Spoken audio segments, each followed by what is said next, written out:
Seas, COVID, climate, conflict, and children. It is important that we discuss freely on this topic and try to find solution to the contemporary problems that we all are facing. My friends, to begin with this session, I would like to first request all the dignitaries to join hands for lighting the traditional lamp. I would like to request all the dignitaries to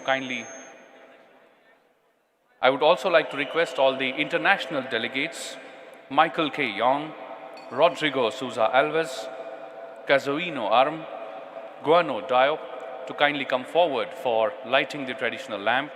Revered Professor Dr. Vishwanath Karat sir, Shri Rahul Karat sir are requested to join for lighting the traditional lamp. All the students, those who are walking in, are requested to come forward, please. The volunteers are requested to guide them to come forward and be seated. The volunteers are requested to guide the students to please come forward and be seated. We are lighting the traditional lamp in this important session. 4 C's: COVID, climate, conflict, and children.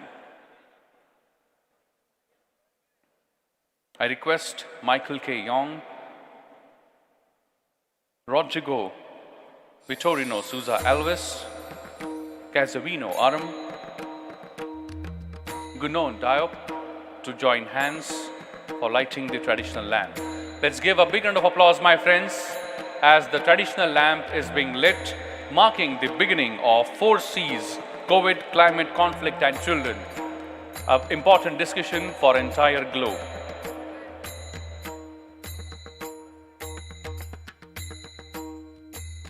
I now request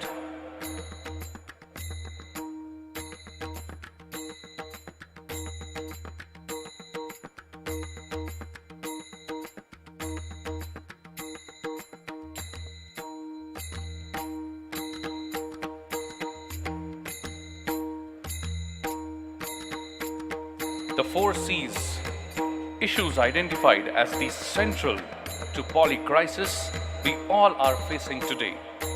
The panel will explore the interconnected issues from the faith to interfaith perspectives, highlighting the challenges that face communities and actions that faith-inspired organizations and policymakers, international organizations, and civil society organizations can take to support the communities in recovering from the impacts of COVID. I would now like to request all the dignitaries to join hands for ringing the bell of world peace. I request all the dignitaries to join hands for ringing the bell of world peace. I request the entire international delegation to please join hands for ringing the bell of world peace.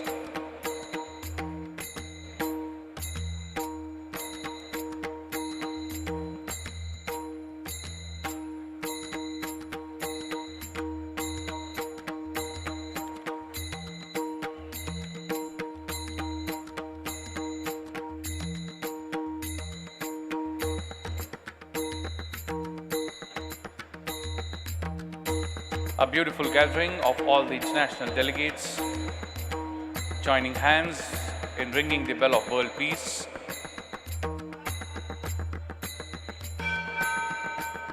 Let's give a big round of applause, my friends, as we are starting with this important session in the G20 Interfaith Summit 2023, Shaping World Peace and Sustainable Development through Interfaith Harmony.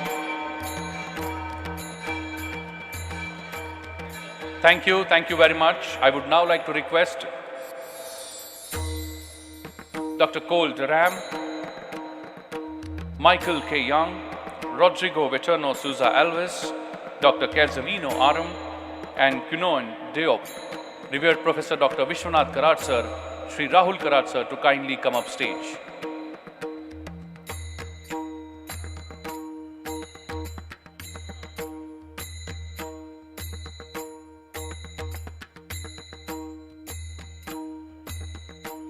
I request Michael K. Young, Rodrigo Vitorino Souza Alves, Dr. Cazuino Aram, Gunan Diop to kindly come up stage along with Dr. Vishwanath Karat sir and Shri Rahul Karat sir.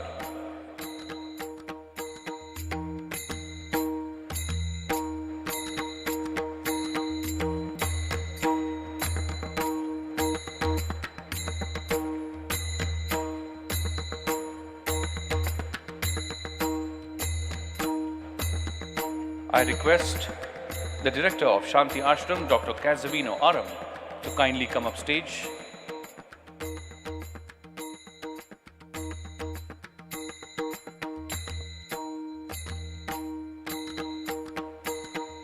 Thank you very much. My friends, the stage is all set to discuss one of the most important topic of contemporary times, the 4 C's: COVID, climate, conflicts, and children. It is really important and pertinent that we discuss openly on all these topics which are affecting everyone on this planet. Just as the problems are interconnected, proposed solutions will also be interconnected and stemmed from the central theme of how central international and local solidarity is to any action projects, as faith communities have an enormous amount of soft power with their prolific voice as they responsibly to help change the societal values, redefining success. Let us take this discussion forward, but before I do that, I would like to request everyone on stage as well as in the audience to kindly rise in their seats for national anthem. I request everyone in the audience to kindly rise in their seats for Indian national anthem. And I request my technical team to kindly play the national anthem, please. Jana Gana मन अधिनायक जय हे भारत भाग्य विधाता पंजाब सिंध गुजरात मराठा द्राविड उत्कल बंगा विंध्य हिमाचल यमुना गंगा उच्चल जलधि तरंगा तव शुभ नामे जागे तव शुभ आशीष मागे गाहे तव जय गाथा जन गण मंगलदायक जय हे भारत भाग्य विधाता जय हे जय हे जय हे जय जय जय जय हे. Thank you very much. I request everyone to please keep standing. Please keep standing for an important prayer. My friends, this prayer is not related to any caste, creed, or any religion or any section of society. But if you pay attention to the words of this prayer purely talks about the well-being of entire humanity and our planet. So I request everyone to please fold their hands, close their eyes, bring the image of your mother, father, your deity in front of your eyes, and wholeheartedly participate in the World Peace Prayer.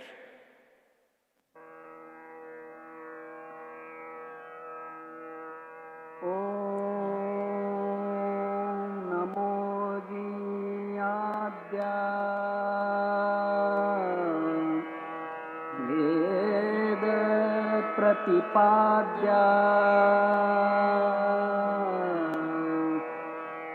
जय जय स्वसंवेद्या आत्मरूपा देवा तूति गणेशु सकलार्थमति प्रकाशु म्हणे निवृत्तिदासु अवधारी गोदी गुरुर्ब्रह्मा गुरुर्विष्णु गुरुर्देवो महेश्वरः गुरु साक्षात् परब्रह्म तस्मै श्री गुरवे नमः।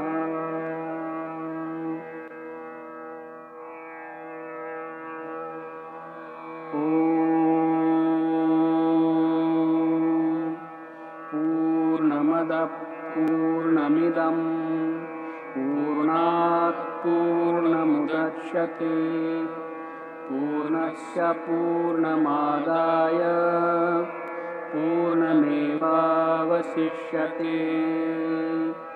ॐ शान्ति शान्ति शान्तिः।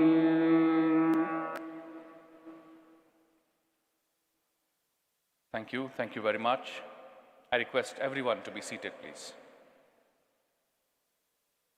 My friends, I'm sure you would have experienced during this World Peace Prayer the feeling of containment. And to give us yet another experience of meditation, I would like to request the Associate Dean of Faculty of Peace Studies at MIT World Peace University, Professor Milind Patriji, to kindly come up on stage.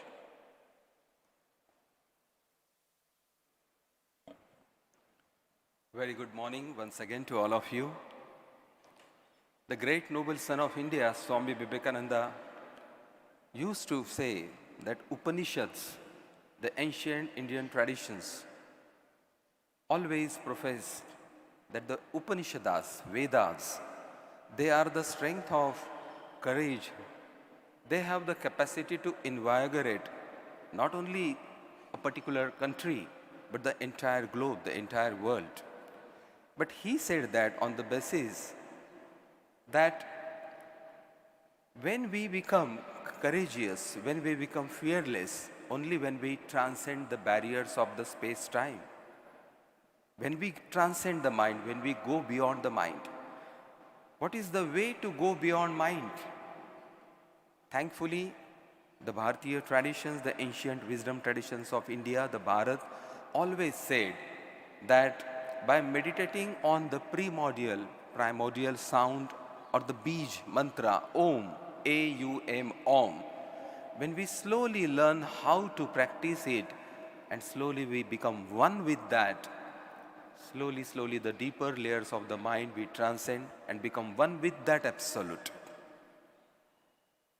So here also once again, just like yesterday and day before, we will try to align ourselves with that absolute reality. When we control that nature, internal and external, then only we become one with that. So instead of talking only about that, let us be one with that, and that gives enormous amount of energy, enthusiasm, power from within. So I will request all of you to experience that wholeheartedly. Next 2 minutes, just leave aside all the thoughts, everything which you're supposed to do. Next, for 2 minutes, just be with yourself. Yourself is deeper within you. So be with yourself. You can take a comfortable posture for 2-3 minutes. You can just simply close your eyes. Just please close your eyes. No thoughts, no need, no hurry, nothing to achieve in the next 2-3 minutes. And as we play the audio of the primordial Bij mantra, Om, either you participate wholeheartedly so that this entire world peace dome reverberates with the vibrational energy of the Om, or you can simply listen if you just want to listen. So I request technical team to play Om.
eyes closed.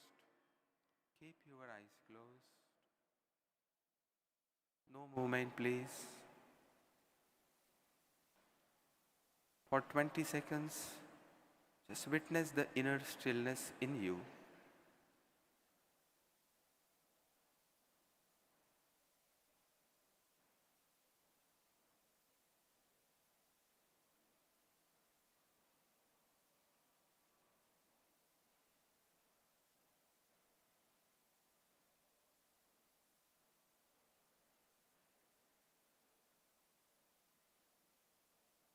Thank you. You can gently open your eyes.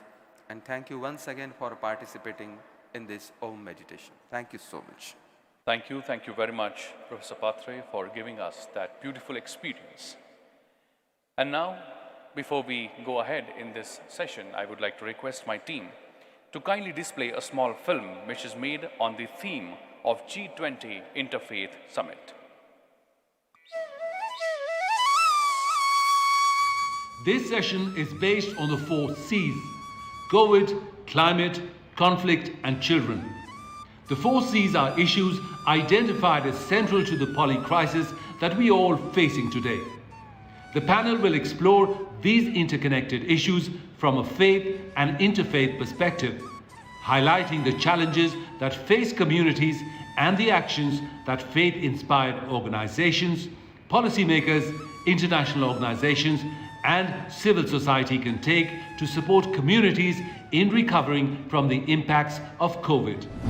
A call will also be made for the 4 new C's: connection, courage, creativity, to look at the new solutions and priorities, and cohesion, realizing it is going to take all of us to address these crises. In this session, we will discuss the 4 C's from a different angle.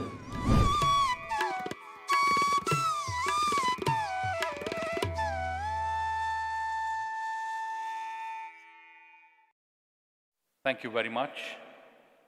It is really important that we all come together and discuss these serious issues of COVID, climate, conflict, and children. This session is now ready to discuss this issue and understand the different angles of the same. But before we do that, I would like to request Shri Rahul V. Karat sir to kindly felicitate and welcome all the dignitaries on the dais. First and foremost, of course, I would like to request sir to kindly felicitate and welcome the President of G20 Interfaith Forum, USA, W. Cole Durham, Jr. Please put your hands together and welcome with a round of applause, my friends, the President of G20 Interfaith Forum. I now request sir to kindly felicitate and welcome Michael K. Young, the Professor of Law and former President of Texas A&M University, former Chair of U.S. Commission on International Religious Freedom.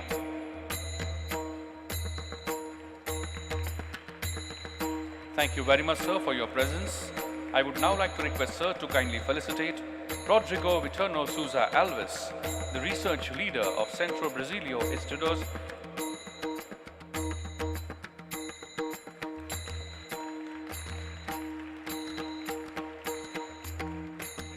Thank you very much.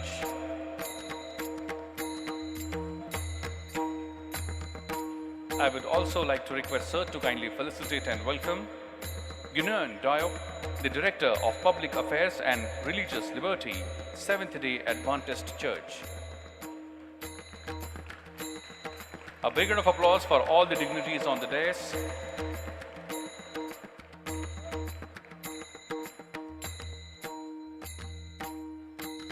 Thank you very much.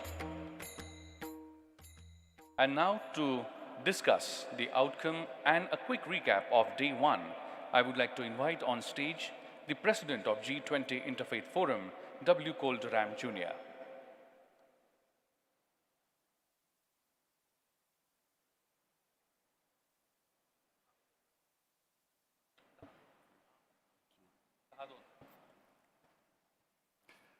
Well, thank you to Dr. Vishwashanti Karad, Raul Karad, and the many university officials and students who have welcomed us, facilitated us, felicitated us, and contributed to both the substance and the pageantry of this event. We're thankful to be here in the World Peace Dome and all it stands for. Unity of science and spirituality, focus on peace, remembrance of the vulnerable, and encouragement to bring the best of religion to bear on the needs of global policy. We were grateful yesterday, among so many other things, for the World Peace Meditation led by Milind Patre, and which we have again participated in this morning, for the impressive coordination and organization efforts of Milind Pandey, and for all the many efforts of their team, including many university officials and staff and members of the impressive help of Student Liaison. We began yesterday with the overview of the history and types of contributions that have been made over the past decade by the G20 Interfaith Forum, summarized in the film clip from Catherine Marshall, our Vice President, detailing the past decade of work of the G20 Interfaith Forum and its objectives and its concern for the vulnerable. We had the benefit of the contribution of Swami Amritwarupananda Puri, an overview of what the C20 has been able to do this year, representing the way that India on so many fronts has raised the bar in terms of what a host country for the G20 can do. Among other things, we were reminded of how India's year in the C20 context has added the inclusion of religious voices to policy formation, an addition that the G20 Interfaith Forum endorses and supports. We were also reminded of the importance of learning from India and also from the developing world.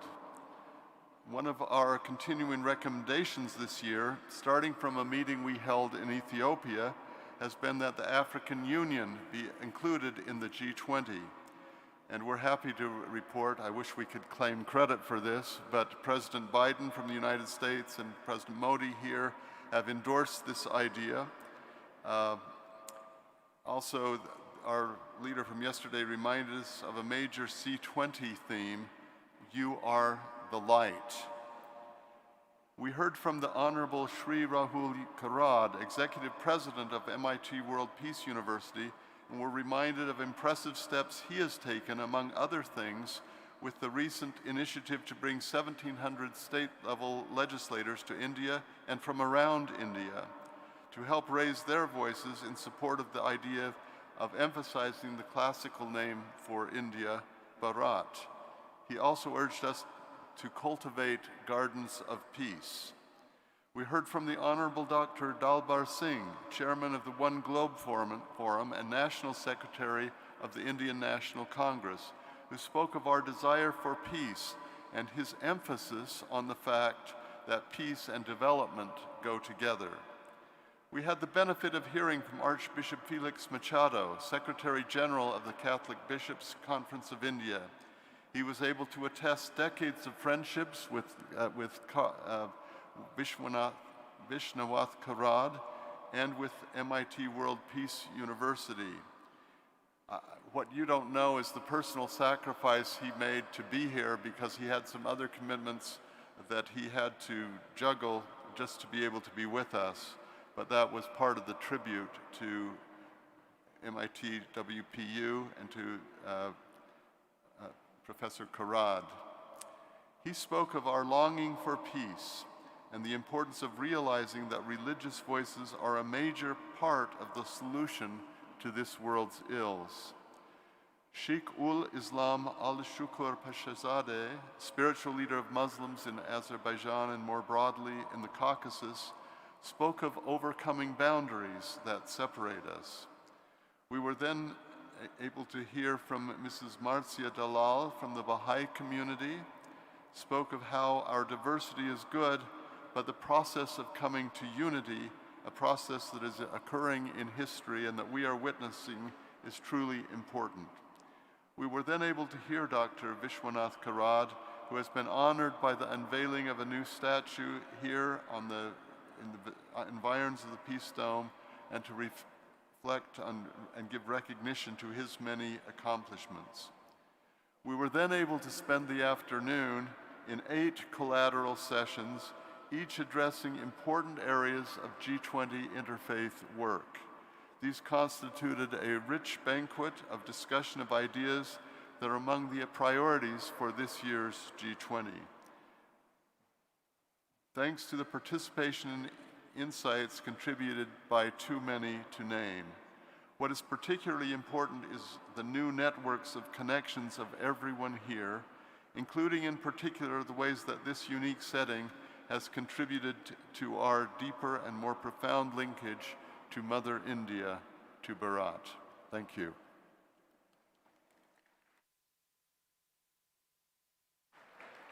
Thank you very much, President G20 Interfaith Forum, for giving us a quick recap of Day 1.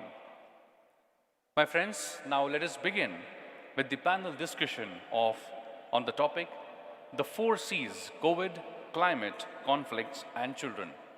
And to begin this discussion, I would like to first invite Dr. Michael K. Young, who's having served as the 25th president of Texas A&M University from May 1st, 2015 to June 1st, 2021.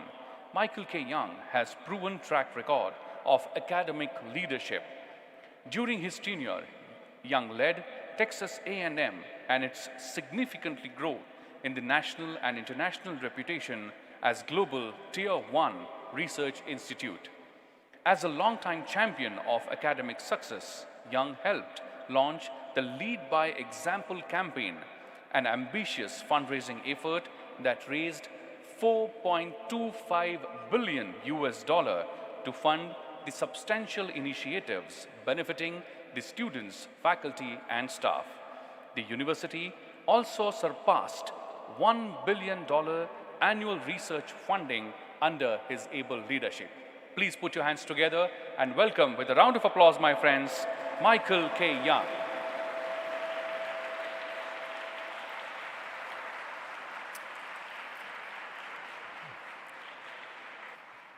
Thank you very much, and good morning to everyone. I want to start, if I may, by offering congratulations to India for its hosting of the G20 meetings this year. I think we have seen how India has unparalleled dedication to its leadership, increasing the effectiveness and the efficiency of the leadership in a way that will provide information to the G20, raise the stakes of what they need to decide and what they must do, and set an example for the rest of the world as it assumes leadership for the G20. So congratulations to India. I think that is a tremendous accomplishment. If I may also take a moment and offer congratulations to our wonderful host, Dr. Karan. I see that wonderful statue out there. I sit in this beautiful Peace Dome, all of which are tremendous tributes to you. But from my perspective, the greatest tribute to you walks across this campus every day with the thousands, tens of thousands of students who have been trained under your direction and leadership, who have been able themselves to go out and make great contributions to India and the world. Every one of them is a monument to you. We are honored to be in your presence. Congratulations. Thank you.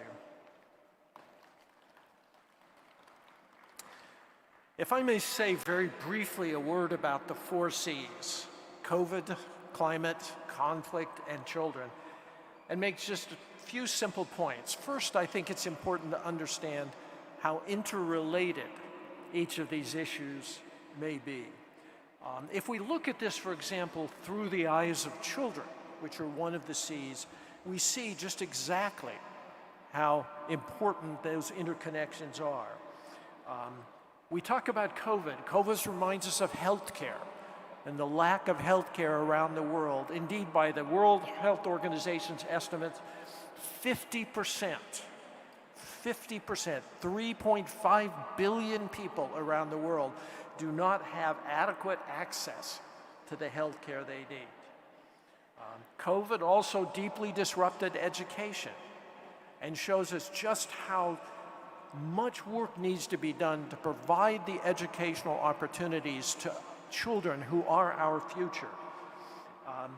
Almost 60 million children don't go to primary school. Imagine that number, 60 million children have no access to primary school. 244 million people under the age of 18 have had no access to education throughout their lives. This is a tragedy. This is related to everything else, the capacity to reduce conflict, to create mutual understanding that generates peace. These things become impossible without our capacity to educate the future. Climate.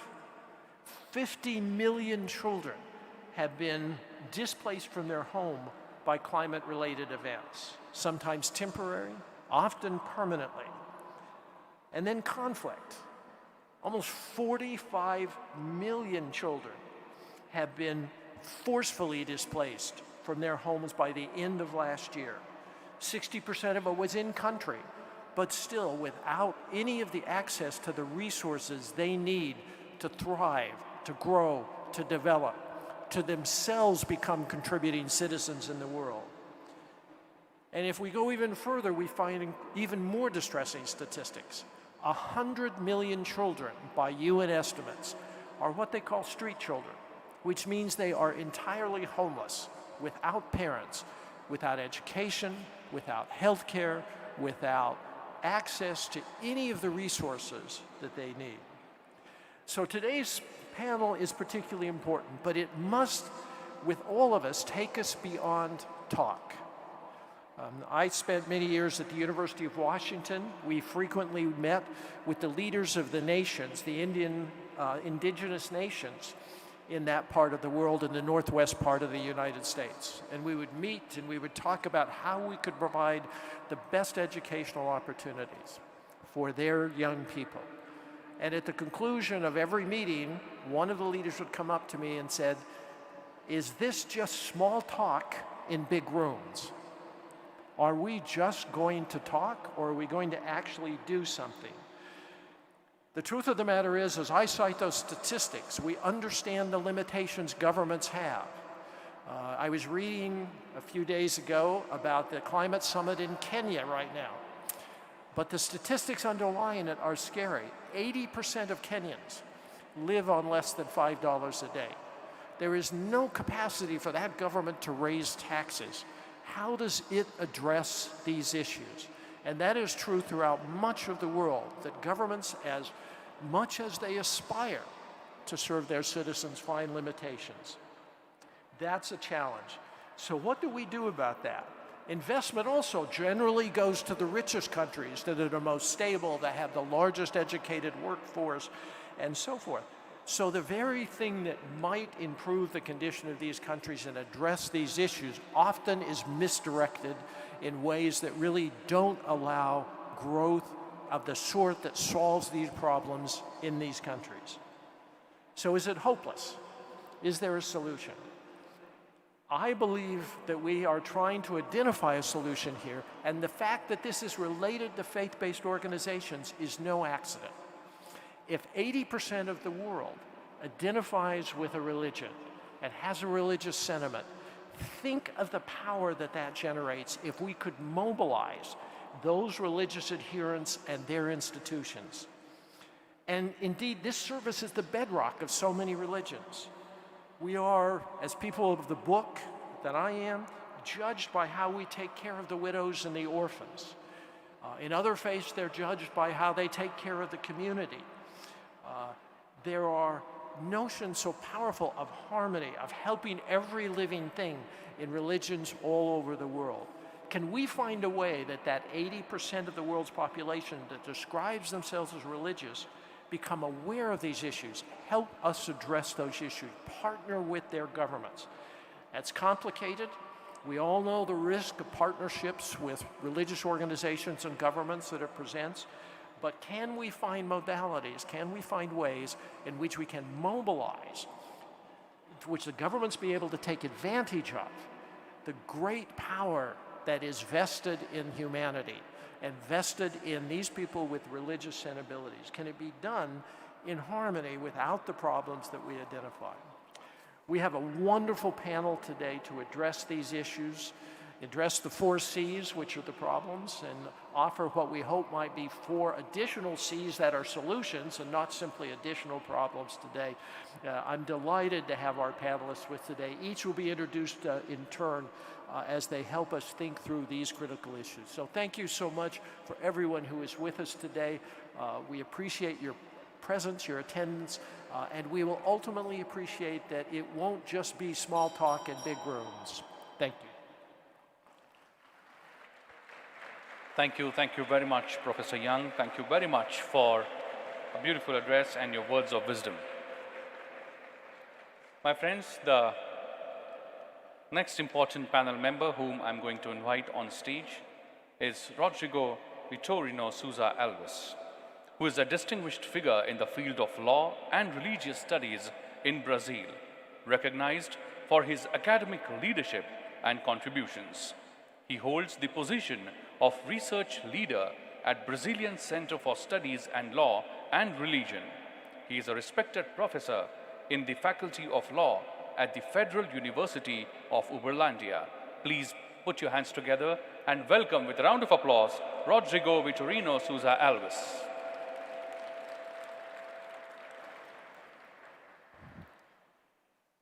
Thank you very much for the kind introduction and also for the invitation. I would like to thank the convener of this conference, Dr. Karad, and the president of IF20, Cole Durhan.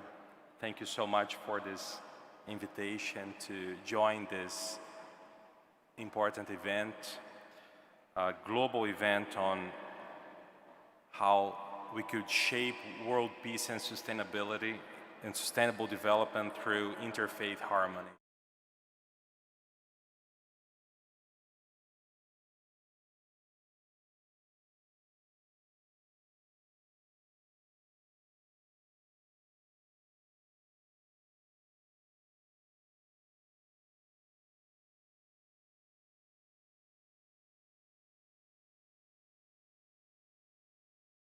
Affected by the pandemic of COVID-19, climate change, and conflict. Vulnerable children include children from low-income families, children with disabilities, children living in detention centers, children from ethnic minorities, migrants, refugees, children living in areas affected by natural disasters or in conflict zones. Geography, unfortunately, remains as an important factor for the well-being of children, as progress and development are still unequal in the world. Disadvantaged children are victims of multiple and intersectional human rights violations, as they are deeply affected by lack of access to quality education, clean water, sanitation, hygiene, immunization and health services, adequate nutrition, peace and security, protection against air pollution, chemical pollution, landslides, heat waves, among others. COVID pandemic, violent conflicts, and climate instability require short and long-term responses, aiming to address and mitigate their devastating and disproportional impact on vulnerable children, on their physical and psychological well-being. Those problems have set back efforts to the realization of rights of children in many parts of the world. And what is, or what should be, or could be, the role of faith communities in building a better future for the children and for future generations? In various contexts, faith communities or religions are perceived as divisive, as political, as a part of many of the problems we are trying to overcome. Although that might be right, as Catherine Marshall would say, they can play an important role for the solution of those problems. Faith communities around the world have contributed immensely to human development throughout history. Examples include health and educational services provided by religious institutions, as well as humanitarian assistance, volunteer programs, capacity building initiatives, peace building activities, and nature preservation. I am sure any of us could think of institutions and projects where we could find examples and best practices to be followed.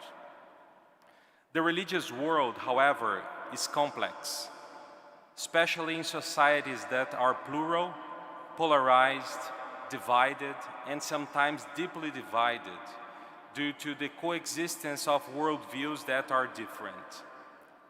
The solution is not to find uniformity or a general agreement on what is true. We are different. Our societies, groups, and we as individuals may hold competing views on the cosmos, spirituality, and religious life. Nevertheless, searching for common ground through dialogue might contribute to social cohesion, as well as to the promotion of human rights and human dignity, especially for children. As a set of recommendations to government, civil society actors, and faith communities, I would suggest, firstly, that we should equip faith communities with knowledge skills for the promotion of the well-being of children in the context of COVID, of pandemic, of conflict, and climate insecurity.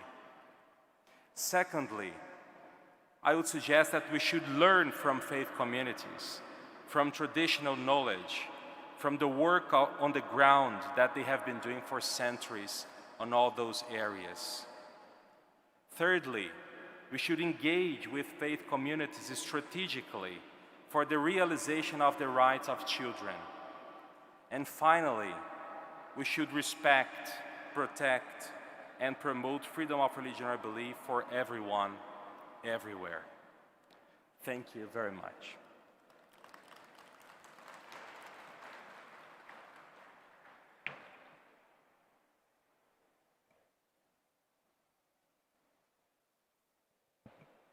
Thank you very much.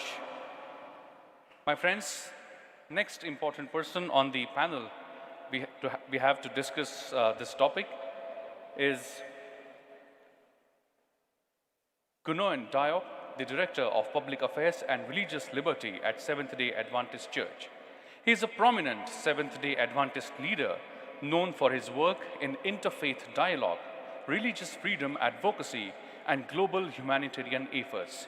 He held significant positions within the Seventh-day Adventist Church and was actively engaged in various international initiatives. Dr. Diop served as the Director of Public Affairs and Religious Liberty for the Seventh-day Adventist World Church. In this role, he played a key role in advocating for the religious freedom, promoting dialogue among the different religious groups, and addressing issues related to human rights and social justice. Please put your hands together and welcome with a round of applause, Dr. Gunoan Diop. Thank you so very much for your kind words of introduction. I would like to also honor our distinguished leaders here. Mr. Cole Durham, thank you so much for the invitation. I would like to take you back to 1948. Something significant happened. Nations came together after tragic events. 60 million people just died. And people started asking the question, but what is the value of life? Nations agreed on a kind of peace treaty in the form of the Universal Declaration of Human Rights. Interestingly enough, that declaration was a new compass for the human family.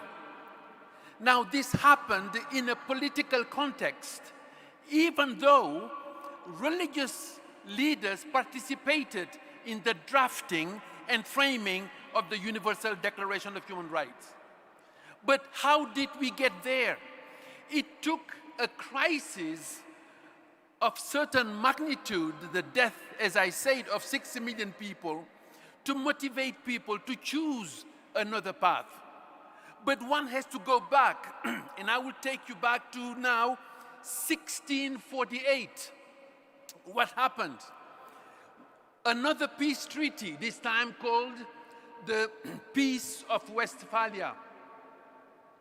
After 30 years of wars, religious war, by the way, and this time between Catholics and Protestants, so people came with a peace treaty. Again, a crisis followed by a peace treaty. We hope that this will be the end of it. And by the way, that peace treaty is understood as the birth of the system of European nation state.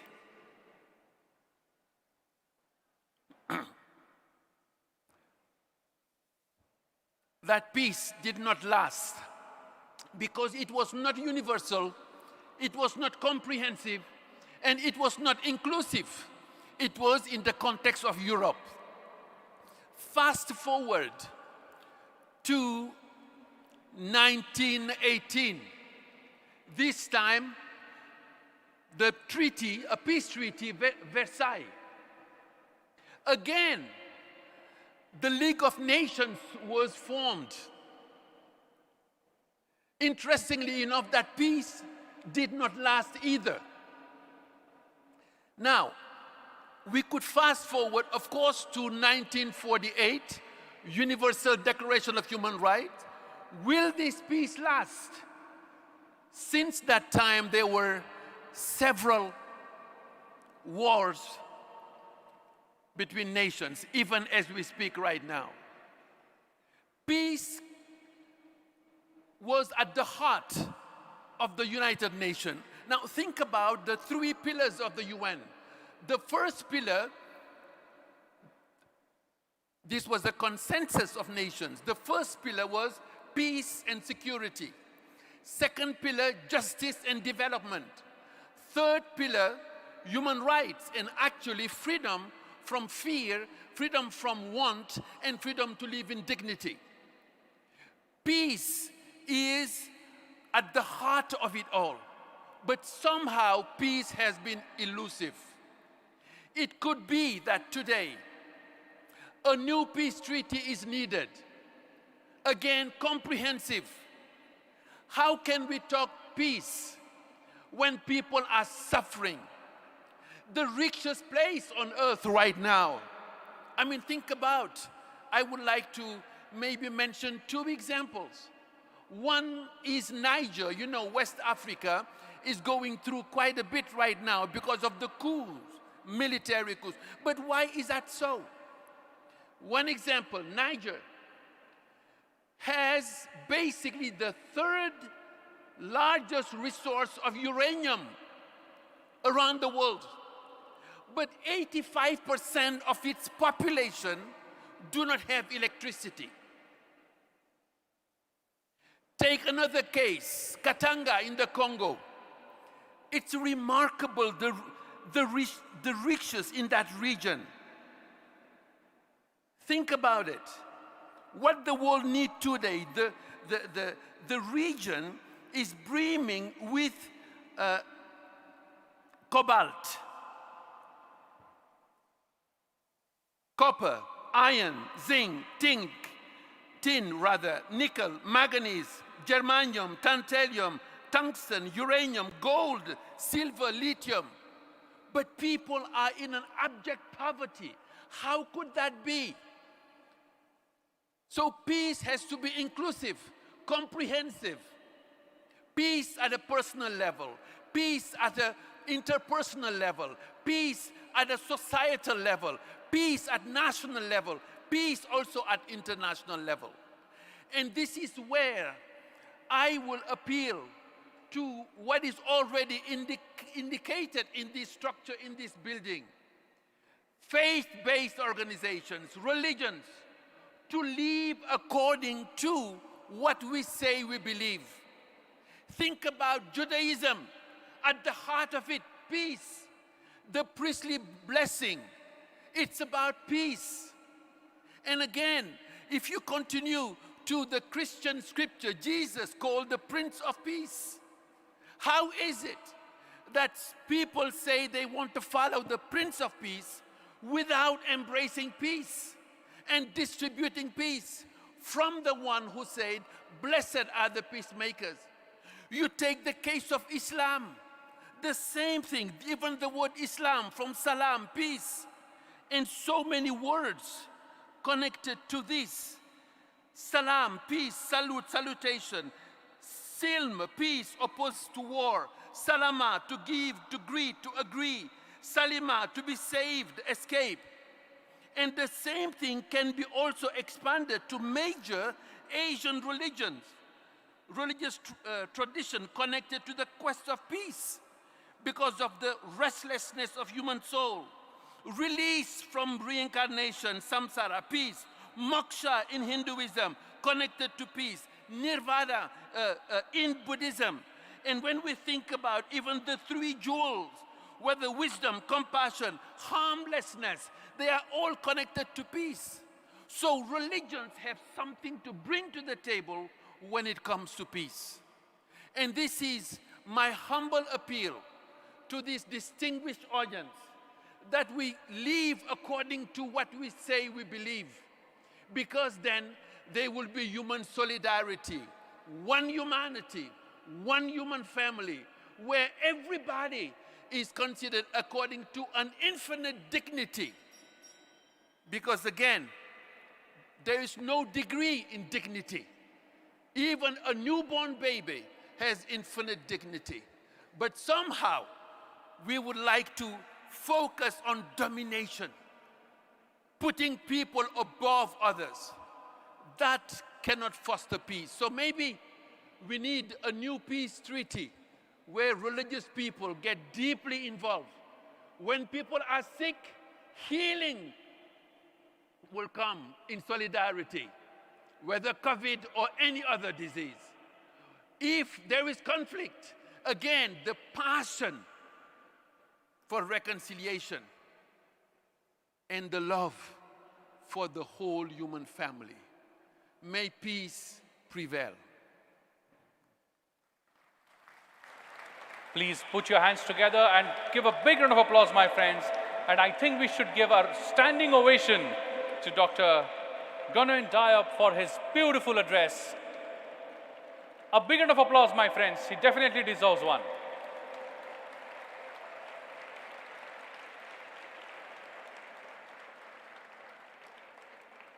Thank you very much. And what a good fortune that we are discussing various issues related to peace in this magnificent dome. My friends, this architectural wonder stands tall at 263 feet and has a diameter of 160 feet. The height of this dome is 96 feet, and whereas the height of the total structure from the ground is approx 263 feet. The inside sitting area where we are occupying is actually, it has 20,000 square feet. My friends, this architectural wonder was completed in year 2018, and it was accomplished after 15 years of perseverance, dedication, and hard work of over 10,000 people comprising of engineers, workers, artists from all the communities. My friends, the World Peace Dome is a symbol of hope. It is a symbol of inspiration for people across the globe. It is a reminder that peace is possible and that we all have a role to play in it to make a peaceful world for all of us. My friends, I would like to take a moment here and would like to request my team if they can show us the visuals about the World Peace Dome. Over to you, team.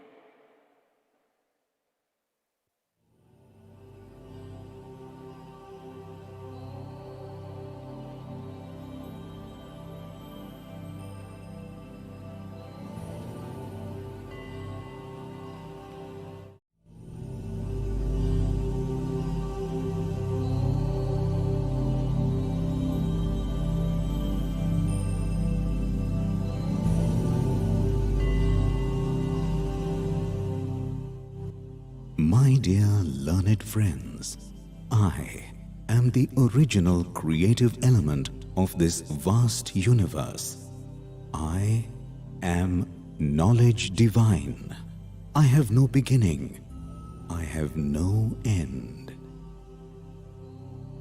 Dear friends, way back in the 13th century, the philosopher saint Sri Dnyaneshwar from India said that the entire infinite universe is a manifestation of pure intelligence and consciousness, the ultimate reality, the ultimate truth, Almighty God, which operates in a cyclic form and which was assertively confirmed by latter-day scientists like Dr. Albert Einstein, Dr. Erwin Schrödinger, Dr. Roger Penrose and others.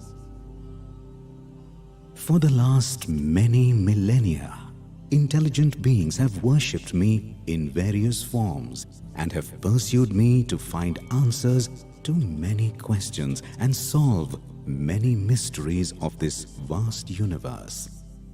Friends, I find it truly fascinating that the philosopher Saint Dnyaneshwar, at the tender age of only 16 years, enunciated and revealed to the entire world. At the age of only 16 years, Saint Dnyaneshwar narrated a commentary on Srimad Bhagavad Gita, which is considered as a treasure trove of knowledge divine in the form of Dnyaneshwari. It is indeed fortunate that today I, knowledge divine, have evolved and manifested in the form of a monumental creation, the world's largest dome, dedicated to peace, harmony and humanity, which is truly a spiritually oriented scientific laboratory. The creator of this monument of miracle is the eminent visionary educationist from India, Professor Dr. Vishwanath D. Karad.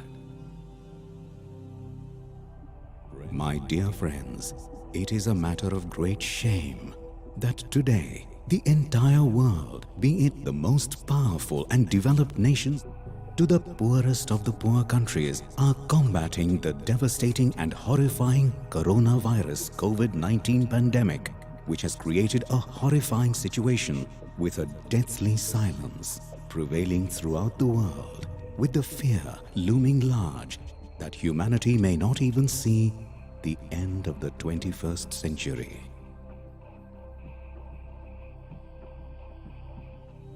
Today, the need of the hour is to promote a culture of peace through the appropriate understanding of the role of science and spirituality, with the scientific component being represented by the body and the brain, and the spiritual component being represented by the mind and the soul, together making for the universal scientific laws or principles, Vishwatmak Tattva. Friends, from among the learned and wise people that took birth throughout known human history, I found philosopher Saint Sri Dnyaneshwar to be a true embodiment of me, knowledge divine. Saint Dnyaneshwar was not just a saint in the spiritual sense of the term, but a true philosopher who unfolded some very basic universal principles or secrets and assertively stated that the whole universe was an intelligent and conscious being. My dear friends, it is therefore quite befitting that the world's largest dome, a symbol of knowledge divine and peace, be named after this great philosopher, Saint Shri Jnaneshwar. This dome, which has taken form near the city of Pune in India, has become a beacon of humanity, universal brotherhood, and peaceful coexistence. In this 263-foot tall dome of 160 feet diameter, perhaps for the first time in known human history, stand 54 beautiful life-size bronze statues of some of the greatest saints, scientists, and philosophers in this largest dome dedicated to world peace. They are those who, over the years, have found recognition as the true makers of world history, and they have assembled here in this wonderful dome like a round table conference to discuss the future of this world. My dear friends, this outstanding, magnificent domed structure is a true laboratory to bring about the harmony of science, spirituality, and philosophy, and conveys the eternal messages from the ancient Indian scriptures like Vasudhaiva Kutumbakam, the world as one family, created in pure white marble. This beautiful structure is the product of the concept, planning, and architecture of the great visionary educationist, thinker, and philosopher Professor Dr. Vishwanath D. Karad, founder of the world-renowned Myers MIT Group of Educational Institutions, Pune, India.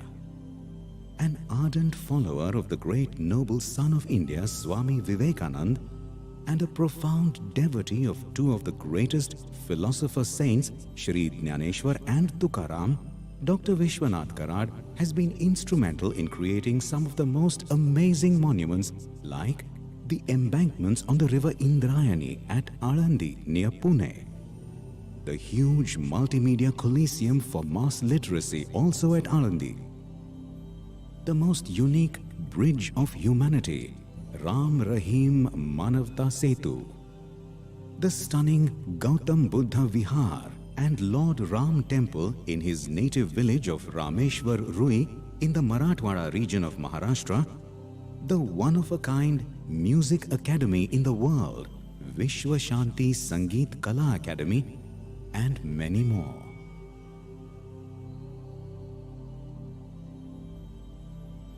Dr. Vishwanath Karad's strong belief in the prophetic statement of Swami Vivekananda that the union of science and spirituality alone will bring harmony and peace to mankind has led him to promote the concept of value-based universal education in the various educational institutions and universities like the MIT World Peace University, Pune, India, the MIT Art Design and Technology University, Rajbagh, established by him for the holistic development of the students and society at large.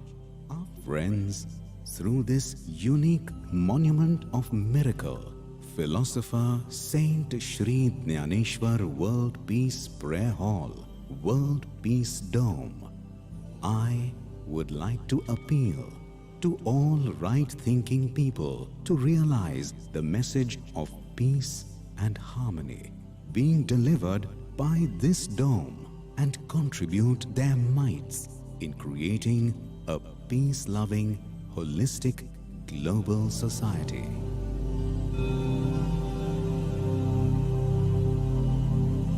Please put your hands together and welcome with a big round of applause the founder and chief patron of Myers MIT Pune and the president of MIT World Peace University and creator of this magnificent dome, Honorable revered Professor Dr. Vishwanath D. Karad.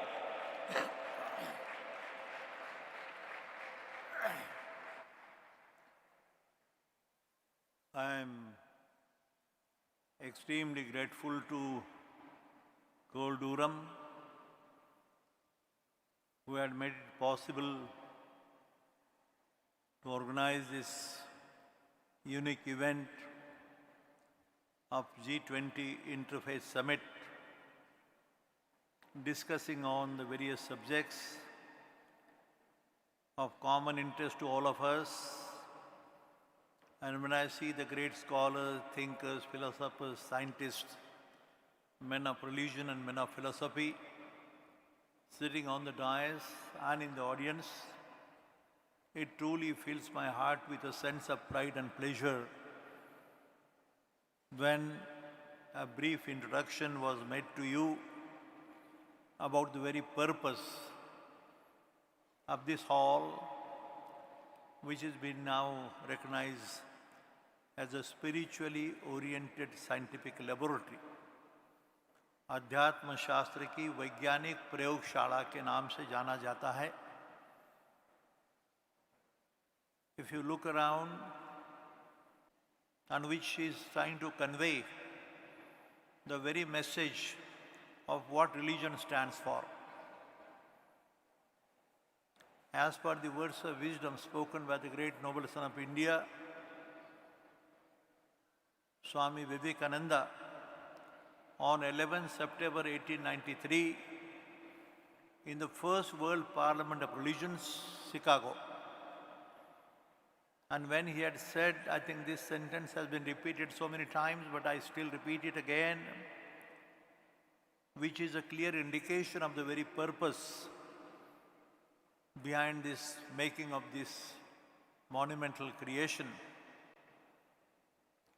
which is not the biggest dome, but the message is more important.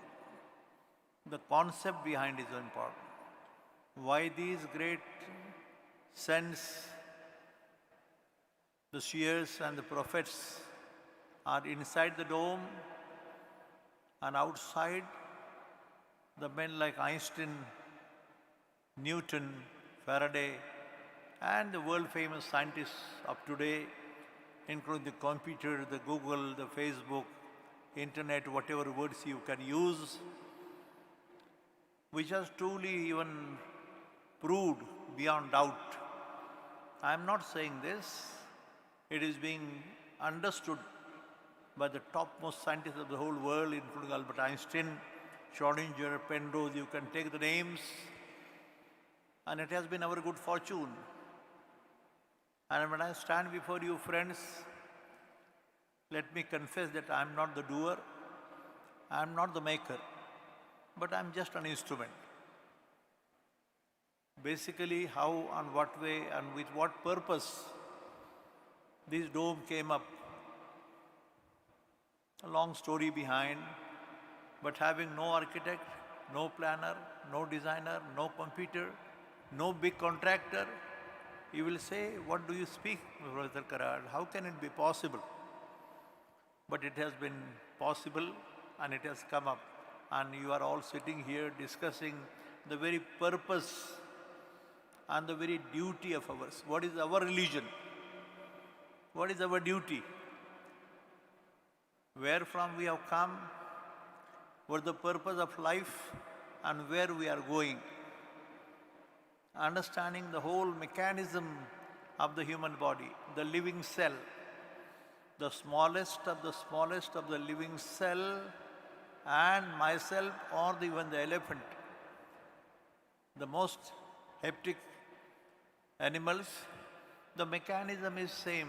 Friends, remember, the body and the brain and the soul and the mind. But very difficult to understand what is the nature of the soul. What is the chemistry of mind? It's a very typical question. I had the fortune of discussing this in MIT Boston when I was also attending some conference like this. What I would like to say very briefly, you are very wise, learned scholars, thinkers, philosophers, men of science, men of spirituality, the vice chancellors, the chancellors, the administrators, the men of law. And when we say men of law, what should be the law for ourselves? What is the law of nation? And when we make the laws, it should run close to the rule of life of the people.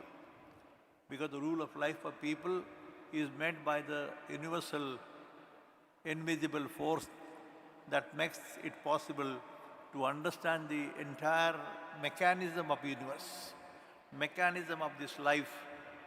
And finally, some or the other, as you know it very well, friends. But till date, possibly for the last century too, when this Swami Vivekananda had set the time to remember that union of science, I repeat that sentence once again, and possibly that message will show us the divine light, the pathway for world peace. The purpose of this interfaith conference organized by under the G20 is going to make us evolve some understanding through what is called as in this institution of the World Peace University, and all my teachers and the managers, the directors, we have come to a small conclusion for ourselves. I'm not trying to preach or teach you anything. I really stand here to learn and understand the mind and the heart of each other. And that networking of minds, the universalization of mind, what I say, and the hearts, ये बोलना उचित है कि नहीं पता नहीं. Our Honorable Prime Minister Narendra Modi ji, who has been doing so much, and he is the President of this G20 conference in India. So much is being said in our own language. It is a question of the heart and the soul, not only of mind. सिर्फ मन की बात नहीं, ये दिल की भी बात है. छोटी बात है, कॉमन साइंटिफिक है. But remember, friends, when I stand before you, I do not stand before you as a founder, president of this institution, as a chancellor of 5 universities. These are not the words which can indicate my duty. I stand before you as a humble servant of humanity, because all our concern is not for India alone or any specific country you belong to, but it's going beyond the borders of the country, the nations, beyond the religion, the concept of the caste and the creed, and the different categories of the richest of the rich and the poorest of the poor. The mechanism is exactly the same. And the question is how and what way we can contribute our share, do and perform our duty toward the mother, the father, the family, the society, the nation and the entire world. कैसा है तुम्हारा दिल, कैसा है मन? And what way you can, you have been a very gifted people. I can see that all the people, maybe the richest of the rich, but what can you contribute for the well-being of the mankind? Going beyond caste, creed, religion, boundaries of nations. And as far as my understanding goes, friends, remember, religion is your own duty. Your own purpose of life, if you understand, as you have been occupying very great positions, and my duty too. Possibly that part of other feelings like the ego, lust, greed, hatred, hate speeches are the words which you have heard for the last 2 days. But I appeal to you, friends, that when you come, just have a look at this and possibly this may give you some message. Stand before any statue, whether which country it belongs, which religion, which faith you belong, that statue, and they will speak to you, they will converse with you. But you must have that sincerity and honesty and integrity and the purpose of life of your own self. याद करो अपनी माँ की, पिता की, अपने देश की, अपने धर्म की, और धर्म को जानने की थोड़ा सा प्रयास हो सकता है. तो the very purpose of this conference, promoting the culture of peace. Once again, I really say thank you to Mr. Kolduram, who, because of him and Mr. Milind Pandey and our team, Rahul Karad, Mangesh, they have made it possible, and possibly the vibrations which will emanate from this World Peace Dome. Biggest, I repeat, biggest is not the issue. It's a structure. But there is a deep-rooted passion and fire in the belly of all of us. I repeat, there is a tremendous passion and fire in your belly, in your heart and mind, which will show you the path. Whatever belief you have, whatever God you believe in. The Einstein has said at the end of his life, after giving that equation, E equal to mc square. E equal to mc square is the equation given by him. But he says at the end of his life, he says, "Oh God, now I realize that the entire universe is a manifestation of your intelligence and consciousness. And with this purpose, fortunately, being an engineer myself, being a teacher of engineering, having some understanding, we have just started the MIT School of Consciousness and Reality, the ultimate reality, the ultimate truth, which is ultimately in the form of, you may call Jesus or Krishna or Buddha, whatever names you give. My name is Vishwanath, given by parents. You may be called, somebody is called as a Pushpita or John or somebody else. These are the names given by our parents, the mother and the father. But it could be something different too. But that life cell is something universal beyond understanding. Because the nature plays a very great role. And that is the guiding light and a guiding spirit. I really say thank you so much, friends. There is so much to talk and discuss. But let's come together. And I request Mr. Dolkuram, and I said to him that if we can think of evolving, what purpose it will serve, I don't know. But I see that divine light, wherein we can have a global education managing council, like a body, not one more body or one more managing council. But if you put in your heart and mind with that passion and fire in the name of Almighty God and in the name of Mother and Father, possibly it may serve some purpose. That's my appeal to Mr. Kolduram and his team.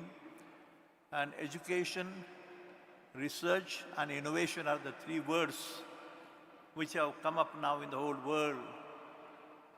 And that value-based universal education system.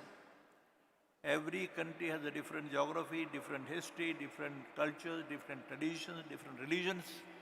But if you understand religion is nothing but to perform your duty, that gives the real message for us, all of us.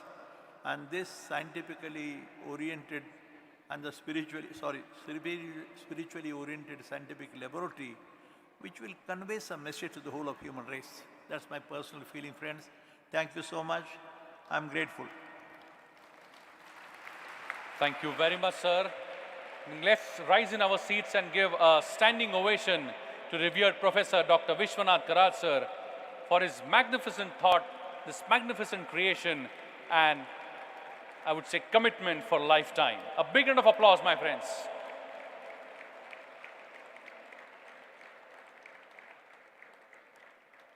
Thank you very much. And my friends, we have on stage a very, very special personality today. And to introduce that person to all of you, I would like to invite the Honorable Pro-Vice Chancellor of MIT World Peace University, Dr. Milind Pandeyji. As rightly said, we have a very, very important personality from the government of India, that too from the Indian Space Research scientist, came all the way from Bangalore, ISRO Bangalore, the person who was involved in Chandrayaan 1, Chandrayaan 2, Chandrayaan 3. He is with us. With a big round of applause, please welcome Dr. Alok Srivastav. Alok, please be there, and I request Honorable Rahul Karad sir and Dr. Vishwanath Karad sir to honor Alok Srivastav ji. He is the PhD from IIT Bombay. He is working with ISRO, Indian Space Research Organization, for more than 37 years.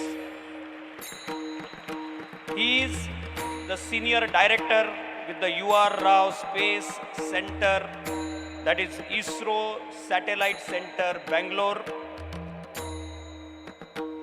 He was linked with the Chandrayaan 1, Chandrayaan 2, Chandrayaan 3, and all the minute details to the entire nation given by Dr. Alok Srivastav.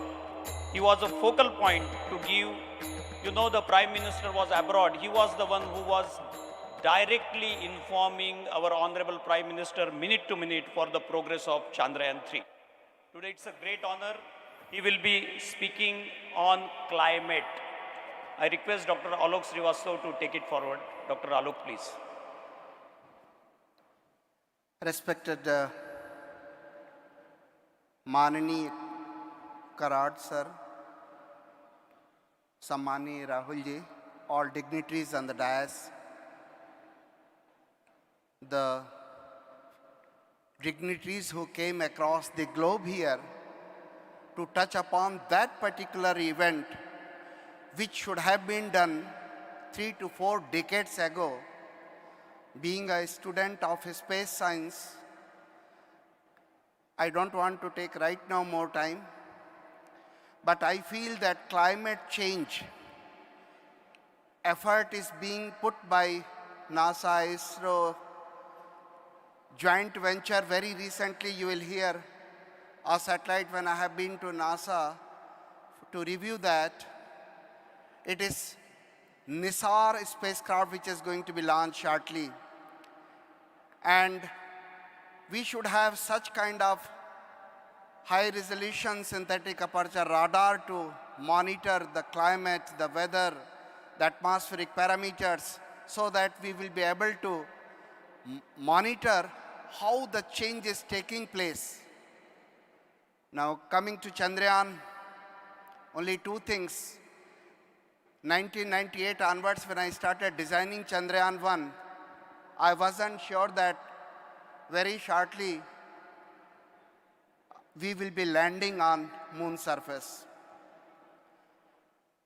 But it was orbiter. I have been to MIT to share my thoughts those days. Then came Chandrayaan 2. It was just 2.1 kilometer away from moon surface and we lost it. That time I shared my thought to Karad sir that day. ये किस मुकाम पे वहमो गुमान छोड़ गया, जहां पे साथ हरि ज्ञान ध्यान छोड़ गया, जरा सा उड़ता 2.1 किलोमीटर, जरा सा उड़ता तो मंजिल करीब थी, लेकिन परिंदा आखिरी लम्हों उड़ान छोड़ गया. That was Chandrayaan 2.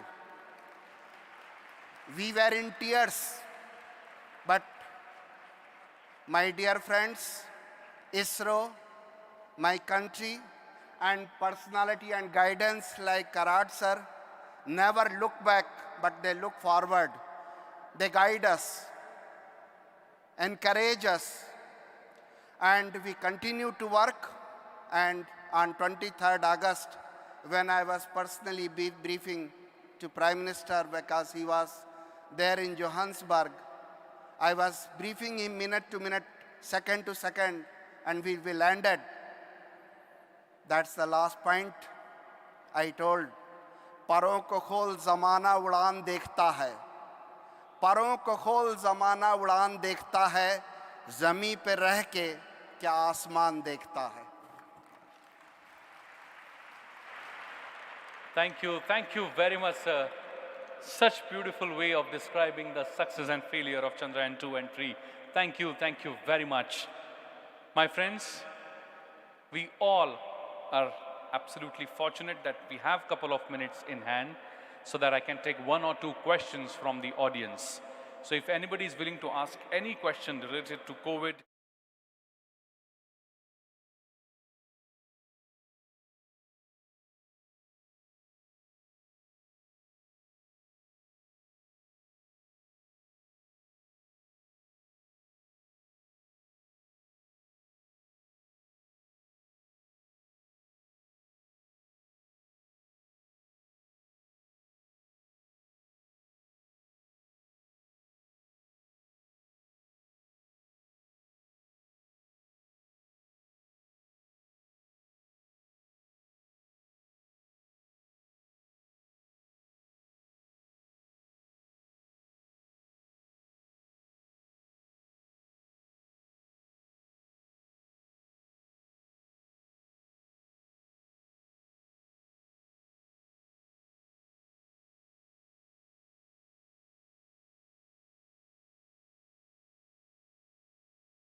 happening here can be seen as a prototype, opening education, an inclusive one that will include everyone, basically.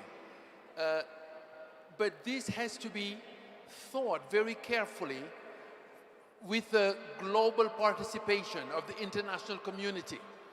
See, even the concept of peace is so rich, for example, that we will gain to include various traditions to help us understand. But I think what is happening here, the connection between science and religion or spirituality, I think is a model to join rationality with spirituality. They are not exclusive. Unfortunately, in our world, you find sometimes a division between rationality and belief, as if belief is irrational, but it is not. So I think education can help people join, integrate, and this word was used in this context, integration of all human knowledge that can help us move forward. Sure. Basically. Thank you very much for that answer. Thank you very much for the question. Please raise your hands if yes. Students, you are encouraged to take the advantage of this opportunity. We still have a couple of minutes. So if you have any question to anyone on the stage, please take advantage of this opportunity. Yes, sir. COVID-19 has been used as an excuse to introduce these very dangerous new mRNA vaccines. They're being used to make substantial profits specifically by Bill Gates. It needs to be opposed absolutely. Please could one of the panel tell us how to do this? Sure, thank you very much. The question is regarding the vaccines and the way they are making money, so how can we stop this? Anyone would like to respond?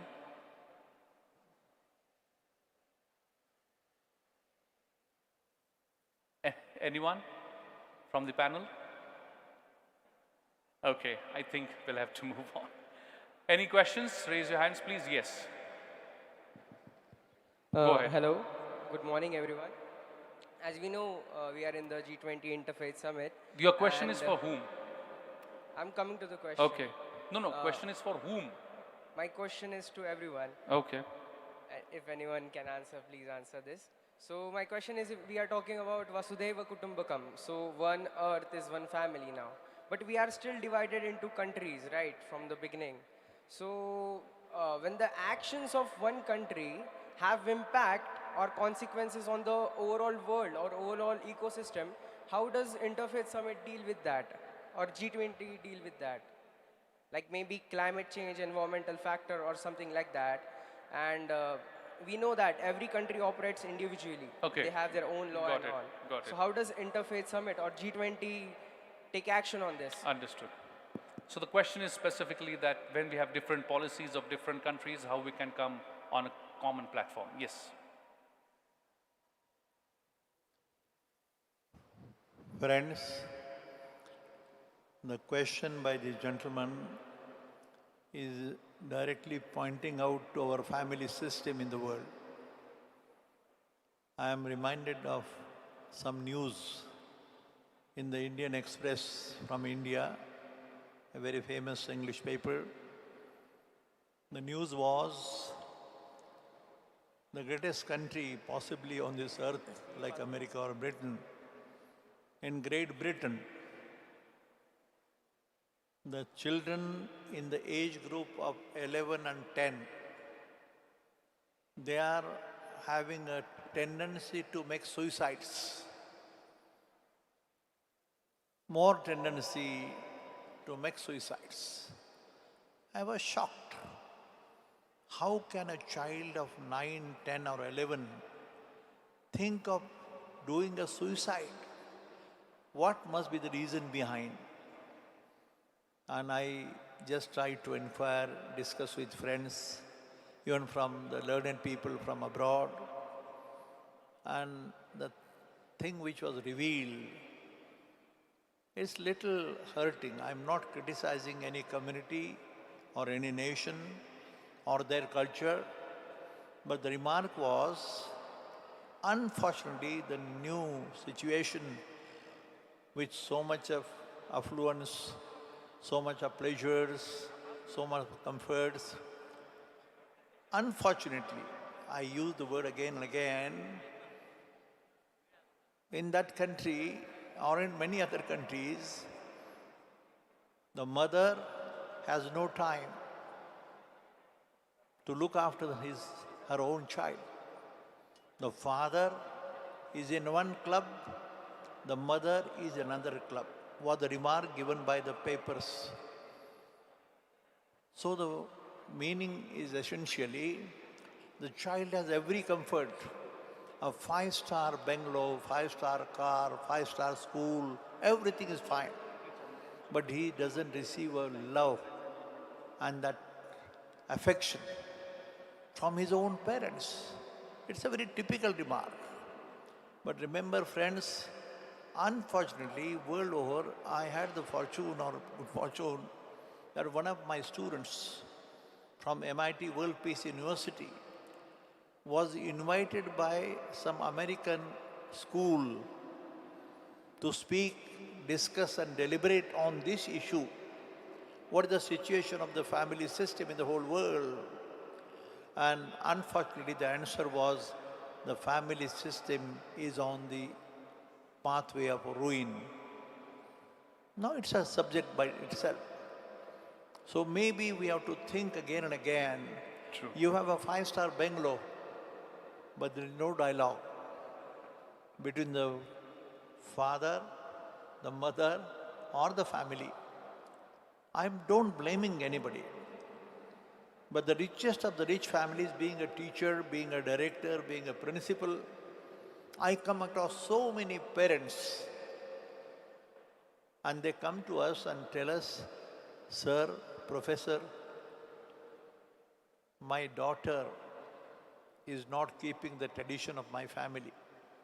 She is getting into uncalled for behavioral acts. Kya kar sakte hain? What can we do?" I do not find the answer, really speaking, as a teacher, but this is a very typical issue of some uncalled for culture and the traditions which are being set by the new world community. And hence it is said, after this coronavirus at least, there is some realization that there is some invisible force or energy or the truth which we call as God, जो भी कहो, लेकिन introspection की थोड़ी ज़रूरत है. True. Of the family system itself. And possibly, of course, the institutions and the people like us, if we take up the lead and with that tremendous sense of commitment, courage and conviction too about the method, and understanding what spirituality stands for, understanding what science stands for, and what is the reason behind, why it is happening. इतना सुंदर दुनिया है, लेकिन सुख नहीं है. Yes. सच्चित आनंद की अनुभूति नहीं होती. The real happiness, real peace of mind. मुझे किसी ने पूछा था कि Karad sir, you have been talking so many times for last 40-45 years about world peace, whether you have peace in your own mind and heart. And I had to confess, no, I really does not have that real peace or satisfaction. सुख जिसे बोला जाता है, ये confess करना पड़ा मुझे. I have been having so much, but not for this reason, for some other reasons. I think we need to look into the very unique, the great family system, which ultimately leads to that world as one family. True. Thank you. Thank you. Thank you very much, sir.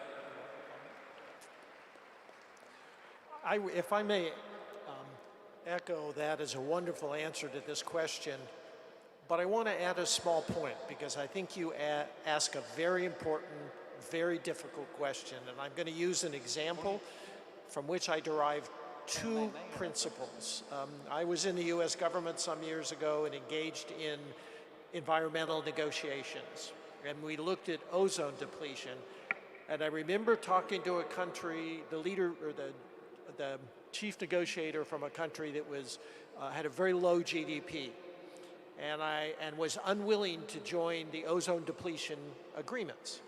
And I asked them why. I said, it's clear that it increases cancer and skin cancer with the ozone depletion. And his response was, our people don't live long enough to die of cancer. He said, we live from cave to grave. What did I learn from that? Two things. One is, these are very complex issues, difficult scientific and difficult political questions. So what I say to all of you in the audience, particularly all the students back there, study this. Understand the complexities of it, both scientifically and politically and certainly ethically. That's important, I think. And the second part, I think, is that one has to be involved. Governments respond to what the citizens want in the vast majority of cases and what they need. One has to articulate that to the government and be very clear. From there, I think we can see ways of coming together, solutions that are mutually beneficial. But it can't be done without that understanding, and it can't be done without that political engagement. Thank you very much. I'm sorry we have run short of time, but bring a round of applause for all the dignitaries for answering the questions from the audience. Thank you very much. My friends, as we have the right occasion and right moment to once again celebrate the success of Chandrayaan mission, I would like to request my technical team if they can quickly show us a small film made on Chandrayaan 3.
Commitment of ISRO and its scientists. Thank you very much for that.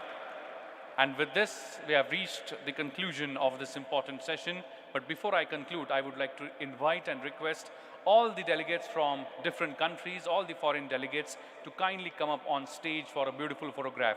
I request each one of the foreign delegates to please come up on stage, please. Please, I can see many foreign delegates in third row. All are requested to please come up stage.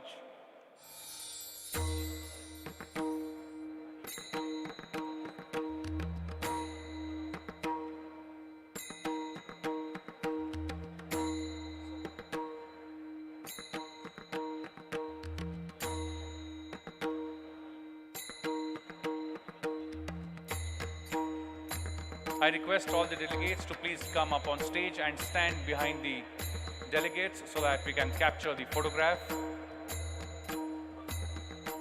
I request all the delegates to please stand behind the delegates so that we can capture the photograph.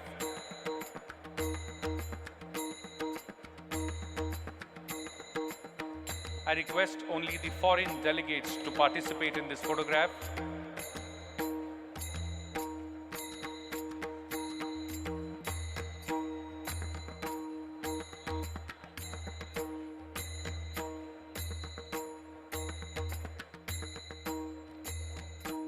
It's a beautiful photograph, my friends. And meanwhile, let me quickly share with all of you that immediately after this session, we are now going to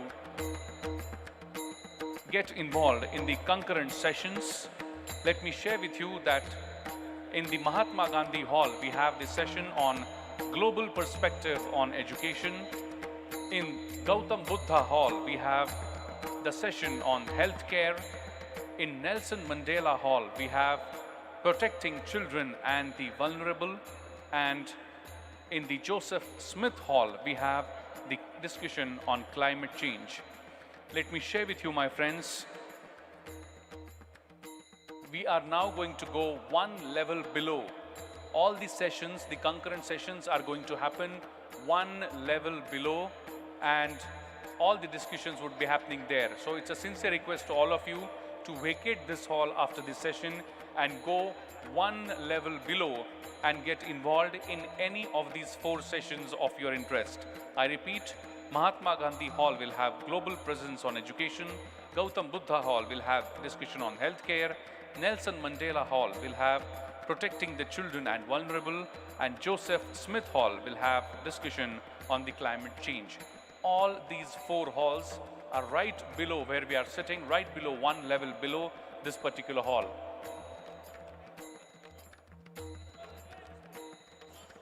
Okay. So I would now like to request photographers, just give me a signal if we are done. Yeah, thank you. Thank you. I request entire delegation to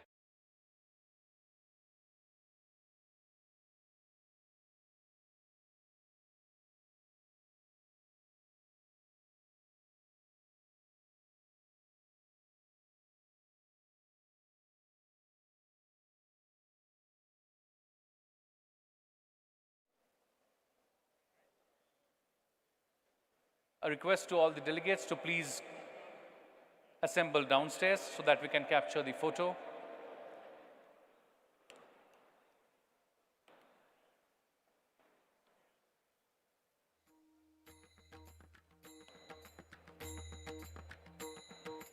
It's a beautiful panoramic photograph that we'll be able to capture. I request all the delegates to please join us downstairs for the photograph. I request everyone in the audience to please rise in their seats for the photograph. Student friends, delegates, please rise in your seats for the photograph. And after this photograph, we all are going to immediately assemble downstairs for the concurrent sessions of your choice.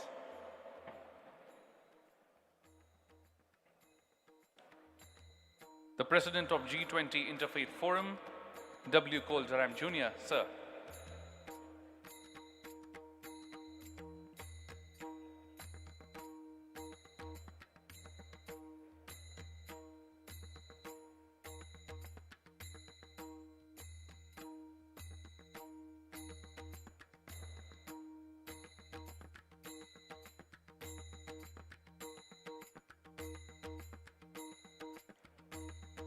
Such a beautiful gathering and beautiful photograph being captured.